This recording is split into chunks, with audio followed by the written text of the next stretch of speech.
시황맨의 주식 이야기 오늘의 시장 브리핑 방송 시작하겠습니다. 오늘 시장이 많이 밀렸죠. 요인들을 보면 우선 인플레이션 논란이 계속 나오고 있습니다. 그러니까 원자재 가격 일부 올라가고 또 이제 공급망에 문제가 생겨서 공급망 문제라는 건 뭐냐면 그냥 그 부품 조달을 좀 해야 그래야 이제 완제품이 나와서 판매되고 할 텐데 이 부품 조달이 제대로 안 되는 상황이 생기다 보니까 제조업이 원활하게 돌아가지 않고 또 제품 가격은 비싸게 팔릴 수밖에 없는 그런 상황이 만들어지고 있잖아요.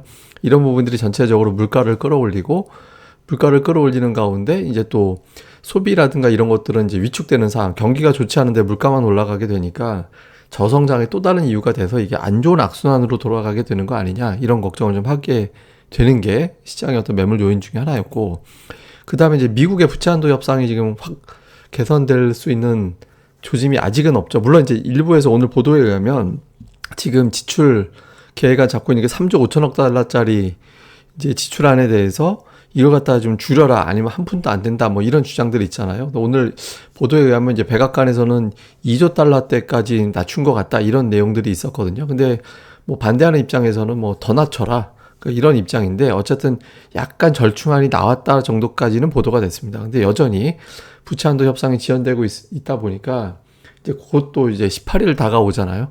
18일 다가올 텐데 여기서 또 설마 하던 미국의 이제 디폴트 상황으로 또 가는 거 아니냐, 셧다운을 넘어서 디폴트, 신용등급 강등, 그러니까 이런 어떤 흐름이 나오는 거 아니냐 이런 걱정이 좀 있었고요.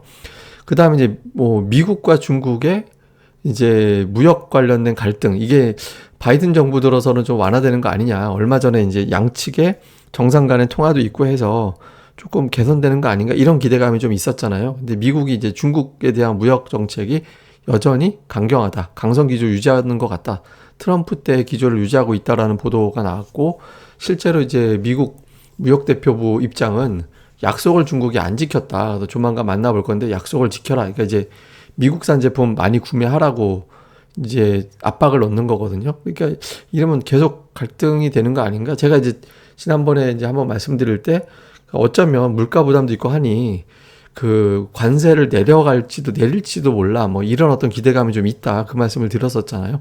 근데 그 상황하고 좀 달라지는 거죠.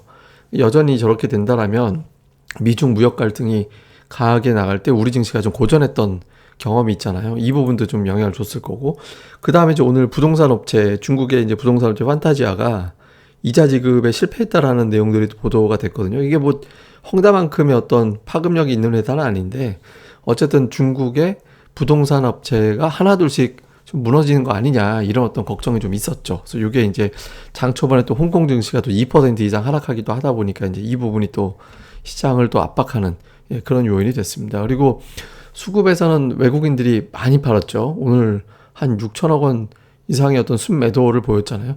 최근에 4일 중에서 3일 순매도했고 그 3일 동안에 거의 1조 5천억을 팔았거든요. 지금 하루에 매도하는 날 하루 평균 5천억씩 파는 거예요. 그러니까 시장이 좀 견디기가 쉽지 않은 그런 형태가 되고 있는 거죠. 근데 지금 근본적으로는 그러니까 국제유가 추이입니다. 그러니까 국제유가가 계속 이렇게 올라가는, 상승하는 그런 모습이 나오다 보니까 이게 물가 걱정은 되고 경제는 신통치 않고, 그렇다고 연준이나 이런 데서 부양책을 펼칠 수 있는 상황도 못 되죠. 지금 돈 풀어가지고 그 부작용이 좀 있는 거니까. 그래서 지금 정책은 안 붙을 것 같고, 이렇게 되면 물가는 올라가고 성장은 둔해질 것 같고, 그러니까 이게 이제 메인 재료가 돼서 그럼 성장이 둔해진다라면 지금의 주가가 과연 싼 거냐 이런 어떤 걱정을 하고 있는 거죠. 그래서 이런 부분들이 이제 시장을 불렀다 이렇게 봐야겠습니다. 그래서 이제 최근 8, 9월 고점 대비 주요국 낙폭을 좀 봤거든요. 오늘 저점까지 어떤 기준으로 봤을 때 코스피하고 이제 항생지수가 제일 많이 빠졌어요. 일본도 마찬가지고 10.8% 정도 마이너스 이 정도 빠지고, 코스닥이 마이너스 10% 정도, 나스닥이 마이너스 7.9, 독일이 6.5인데 오늘 중국이 열리지 않아서 이걸 이제 계산하기 그렇습니다만 이제 중국 어쨌든 지난주까지 기준으로 마이너스 5.5 이 정도 빠졌거든요. 그러니까 우리가 저희 메인 이슈가 있는 항생지수만큼 빠졌어요. 네, 그래서 우리 증시의 반응이 좀 유난한 편이다. 근데 오늘 이제 우리 증시 빠지면서 고점 대비 두 자릿수 낙폭을 보인 거거든요. 보통 이제 두 자리 넘어가서 하락하기 시작하면 그거는 이제 하락장에 접어들었다 보통 그렇게 표현하잖아요. 근데 그 구간 가서 낙폭을 줄이는 시도가 그나마 좀 있긴 했습니다. 그래서 여기서 한번 급반등이 나오지 않으면 이제 아예 그냥 투자자들 중에서는 일부는 뭐 아예 하락장으로 갔나 보다 이렇게 또 단정하는 사람들도 나오겠죠. 그래서 오늘 좀 낙폭이 좀 불편했고, 근데 오늘 재밌는 게 우리 증시가 이렇게 많이 빠졌는데 일본이 2.2% 정도 빠진 게 있었고, 뭐 호주는 그렇게 많이 안 빠졌고요. 근데 정작 항생 지수는 우리 증시 마감할 때 보합이었거든요. 대만도 상승 전환했어요. 그러니까 오늘 우리가 좀 반등을 하고 있었잖아요. 그러니까 반등하고 있다가 이제 내부 수급 요인이 좀 가동이 돼서 우리가 좀 유난하게 빠졌다. 그러니까 다른 나라들이 좀 낙폭을 줄일 때 우리는 이제 낙폭을 줄이지 못하고 내부 수급 요인 때문에 이제 반영이 안 돼서 오늘 미증시가 엄청나게 빠지지 않는 한 이제 수요일장에서는 조금 선전할 가능성은, 초반에 선전할 가능성은 좀 생겼다. 이렇게 이제 볼 수 있을 것 같습니다.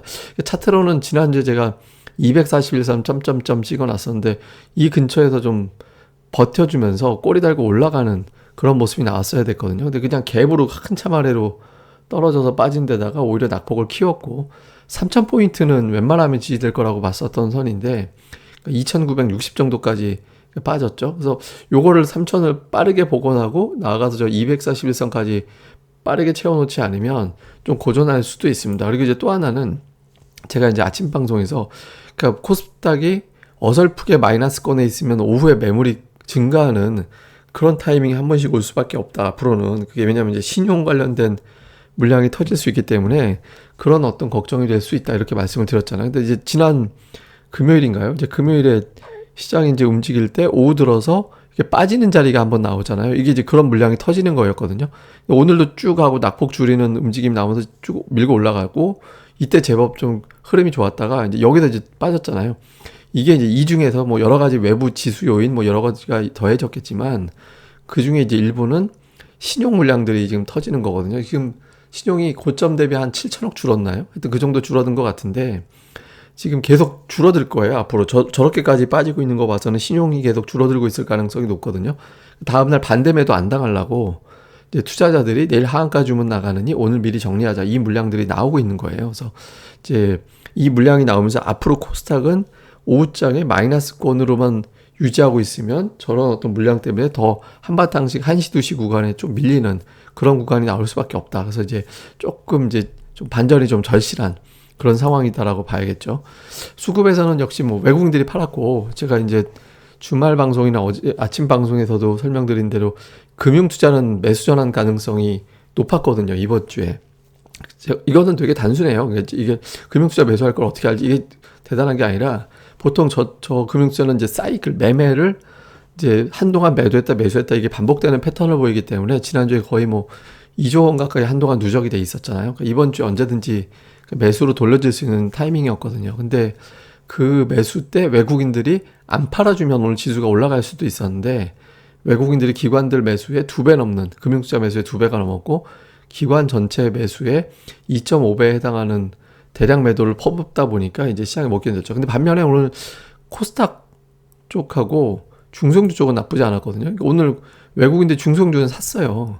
기관도 중형주급을 집중 매수를 했고, 오늘 매도한 걸 보면 6,200억 중에서 3,800억 정도가 전기전자, 의약품이 6천억 정도, 600억 정도, 그러니까 두 종목이 4,300억 정도 됐었거든요. 그러니까 대략적으로 한 67%, 65% 정도가 이제 두 업종이었는데, 근데 우선 매수한 업종이 적었어요. 그러니까 오늘 이제 특정 업종에 매도가 집중되고 순매수한 업종하고 순매도한 업종 수가 좀 비슷하면 좀 괜찮았는데, 오늘은 외국인들이 매수한 업종이 적지는 않았지만 뭐 그렇다고 이제 뭐 특정 업종만 팔아서 수급이 왜곡됐다 이렇게 얘기할 정도 사항은 아니었죠. 그리고 매수한 게 이제 화학은 그렇다 치고 뭐 전기가스, 다음에 뭐 통신 이런 거는 그러니까 지수에 별로 또는 경기에 이렇게 평가할 때 득이 되는 건 아니잖아요. 좀 부진했고, 기관 같은 경우는 오늘 이제 의약품 집중적으로 팔았죠. 의약품 그 외에는 매수 우였는데 의약품을 워낙 많이 팔아서 기관들 순매수가 축소가 됐는데, 실제로는 오늘 기관이 좀 많이 사긴 한 겁니다. 그러니까 대략적으로 4천억 원 가까이 사들인 거였죠. 구체적으로 종목을 보면 삼성전자를 우선주 포함해서 한 2,800억 정도 팔았고, 그다음에 하이닉스를 500억 팔아서 IT 원투펀치에만 3,300억 정도 팔았고, 삼성 SDI도 전기전자 업종에 들어가거든요. 그러니까 이것까지 한 4천억을 저기에다 이제 넣고 팔았고, 카카오 약간 매도한 거, 요게 이제 좀 포진이 돼 있다고 봐야 됩니다. 근데 매수는 뭐 SK이노베이션, 한국가스공사 이런 거는 한전기술, 강원랜드, 뭐 LG U 플러스 이게 사실 증시 경기 좋을 때 매수하는 종목들이 아니잖아요. 이제 매수하는 종목군들을 봐서는 조금 보수적으로 돌아서 보수적으로 보인다 이렇게 평가가 되고, 기관 같은 경우는 삼성전자 매수했지만 사실 기관이 삼성전자 900억 정도 매수하는 게 흔한 경우는 아니거든요.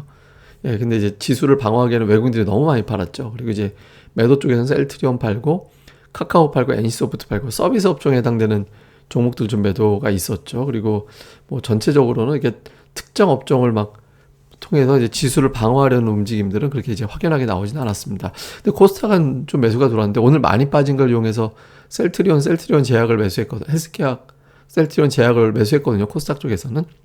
그리고 이제 엔터주들이 여기 포진이 돼 있었고, 이제 IT 소재, 동진세미캠이 또 여기 들어가 있었고, 그러니까 매도 쪽에서는 이게 업종별 특이성이 나오고 있는 건 아니거든요. 근데 어쨌든 오늘 많이 팔은 셀트리온 헬스케어를 매수한 걸로 봐서 이게 지금 52주 신저가인가 아마 그런 걸로 알고 있는데, 조금 조만간 셀트리온이 좀 반등 시도를 하는 그런 움직임도 외국인들은 좀 예상했던 것 같습니다. 다음에 이제 기관 쪽에서는 엔터주죠. 완전 SM, JYP, YG 엔터, 그러니까 이런 것들이 좀 있었고, 그리고 동진세미캠이 이제 동반 매수로 붙은 게 있었고, 판 거는 셀트리온 헬스케어, 셀트리온 제약. 그러니까 기관이 오늘 뭐 약간 이제 지수 하락에 조금 업종으로 보면 하락하는데 영향을 좀 줬다라고 순매수하긴 했지만, 업종별 대응으로 보면 이제 기관이 오늘 지수 하락을 좀 조장한 측면이 있다. 그러니까 이렇게도 보여지는 것 같습니다. 그래서 어쨌든 엔터주에 화력이 좀 집중됐던 하루. 근데 그 외에도 조금 쪼개기식으로 특징적으로 뭐 좀 부각될 수 있는 종목군들을 좀 사들였다. 그러니까 이 정도로 보면 될 것 같습니다. 그다음에 이제 오늘 이후에 이제 증시 포인트를 보면 코스피가 지금 1% 이상 하락하는 날은 무조건 1% 이상 하락하고 있고, 최근에 한 2주 정도, 2주 정도 보면 반등하는 날은 0.3%를 못 넘기고 있습니다. 그러니까 1% 빠지고 2% 빠지는데 올라갈 때는 0.2% 정도밖에 못 올라가고 있거든요. 그러니까 이제 제가 뭐 그때 말씀드린 대로 악재로 빠졌다가 악재가 완화되는 거 가지고는 100이 빠지면 40밖에 못 올라간다라고 말씀드렸잖아요.